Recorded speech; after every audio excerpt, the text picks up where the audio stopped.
already reinvented work. You might think back to the 60s and 70s when they invented the first computers that actually were used as mainframes, which changed organizations completely. They invented the first desktop computers that changed the way that people did work, quite literally. They reinvented work. IBM have been running a CEO survey every 2 years for a long time now. And in the CEO survey, it's a very highly respected survey, we get input from over 1,700 global organizations' CEOs who tell us about what they're dealing with.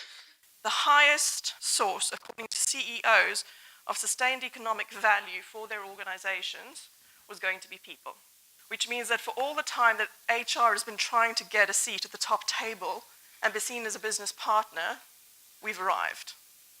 HR is now the CEO's single most definite agenda item for creating sustained economic value. It's ahead of customer relationships. It's ahead of product and innovation. That says a lot for the 21st century. Think about number 2 there, customer relationships.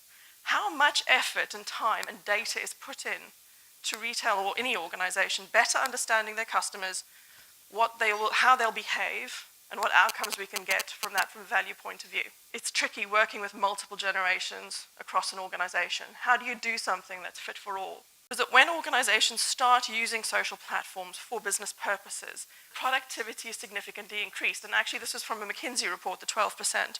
And the thing about social is it stops hierarchies happening, because there is no one stopping the person who may not be able to read, reaching out to the chairman when it comes to actually wanting to ask a question, because socially, we're all equal. Once we start wanting people to connect and giving them social platforms, they connect more quickly, but equally, whatever data you have will be easier to work with, easier to manage, if it's integrated into systems that are actually making it easy enough for you to analyze and get back and that sort of thing. We know that we can actually put numbers, for the sake of argument, data around people as well. So we have an opportunity to start to represent the difference between a guess and a hit and a miss. We will replace guesswork with precision. Let me give you an example of how we used this in IBM. So what was actually, there was a population of people, a lot of whom were MBAs in their mid-30s, and most of them had been at IBM for 3 to 5 years and were really coming into the flow. And they found that that was the population that between 3 and 5 years was most likely to exit.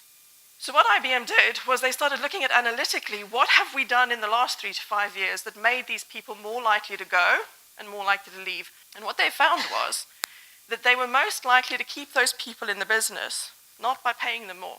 Those people were most likely to be retained if they had a clear development plan for 12 to 24 months ahead.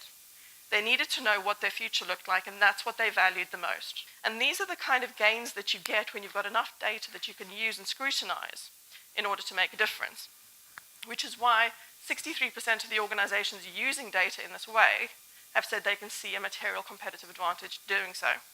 What we've got now is a place where people don't just want to be satisfied in their work. They want to have an identity from their work. They realize that what they do defines them. When their CV becomes their trade, they realize that your brand on their CV becomes their brand. We look also at the capability that they've developed. What have they learned? What experience have they gained? And how does that make a difference? But that's what we call the 3C model, the capacity and capability. The third C is culture fit.